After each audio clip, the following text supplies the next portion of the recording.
The president's tariff policy, we just saw some news about prices increasing. What's your reaction to that? I think there's more to come. A lot of people in business who make their goods overseas tell me that the prices haven't changed because they had contracts.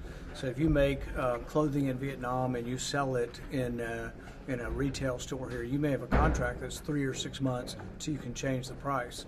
So the prices have been rising, but they haven't been able to place that burden yet on the consumer.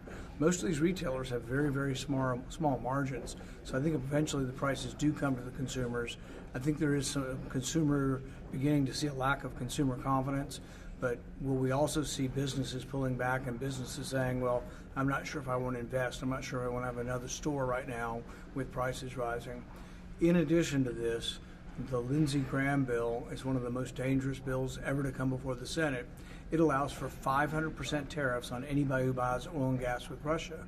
Now, the hawks in the Senate in both parties beat their chest and say, well, we will tell them what to do. But what do you think China's response will be when we tell them not to buy oil and gas from Russia? They're just going to say we don't care and we're going to continue. But what happens when we have a 500% tariff on China? No more trade with China. It'll be an immediate cessation of trade. But it's not just China. India buys a lot of oil and gas. So does Turkey. They're the top 3 purchasers. Are we really going to have an embargo on India and on Turkey as well?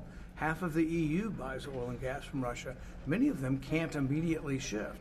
So it's a really, really terrible bill, but built on this authority, this idea of that tariffs can be a good thing for trade, but tariffs can also be very disruptive. What about President Trump's 100% tariffs on That's along Russia? The same lines. He was looking at the Lindsey Graham bill and saying maybe we don't need Lindsey Graham's bill, we'll do 100%. 100% is essentially prohibitive. We already have, like on China, I think it's about a 30% tariff now. It's hard to tell because it changes from day to day. But you have a 30% tariff, and then you add to it a 100% tariff. What do you think that means? No trade with China. And most people think that if you abruptly aid with China, that you're going to have real dislocations, real problems, and a significant increase in prices. Do you have any concerns about the Epstein matter, how the president's handled this? I'm not an Epstein expert, sorry. Okay. No problem.